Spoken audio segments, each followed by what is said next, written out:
இந்த செஃப் ஒரு நாளைக்கு 6000 லாப்ஸ்டரை சமைக்கிறாராம். இது சமைக்கிறதுல இவரை அடிச்சுக்க யாருமே கிடையாது. அது மட்டும் இல்லாம அந்த லாப்ஸ்டரை கரெக்டா சமைச்சிட்டு அதை தொட்டு சாப்பிட்றதுக்காக ஒரு கிரே கலர் சாஸை ரெடி பண்றாரு. அதுக்கப்புறமா அந்த டிஷ்ஷை கரெக்டா சமைச்சு முடிச்சதுக்கு அப்புறமா அது ஒரு பணக்காரர்கிட்ட டேஸ்டிங்காக கொடுக்குறாங்க. அந்த பணக்காரன் அந்த லாப்ஸ்டர் அப்படியே சாப்பிடலான்னு வரும்போது அந்த செஃப்பும் அந்த சாஸ்ல அந்த லாப்ஸ்டரை தொட்டு சாப்பிடுங்க அப்படின்னு சொல்றாரு. அப்போ அந்த பணக்காரர் அந்த லாப்ஸ்டரை அந்த சாஸ்ல தொட்டு சாப்பிட்றாரு.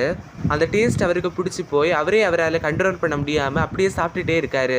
இதை பார்த்து அந்த செஃப் சிரிக்கிறாரு.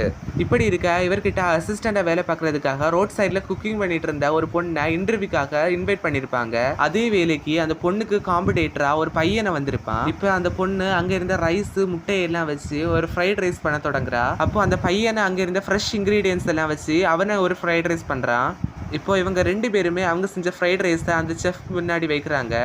இதில் அந்த பையன் அந்த ஃப்ரைட் ரைஸில் சூப்பராக ப்ரெசன்டேஷன் பண்ணியிருப்பான். அந்த பொண்ணை ஃப்ரைட் ரைஸ் நல்லா பண்ணியிருக்கா, ஆனால் ப்ரெசன்டேஷன் ஒழுங்காக இல்லை. கடைசியில் அந்த செஃப்பும் அந்த பொண்ணு செஞ்ச ஃப்ரைட் ரைஸ்லேருந்து ஒரு ஸ்பூன் எடுத்து ஸ்மெல் பண்ணி பார்த்துட்டு இதுதான் கரெக்டான பதத்தில் இருக்குன்னு சொல்லி அவளே செலக்ட் பண்ணிடுறாரு.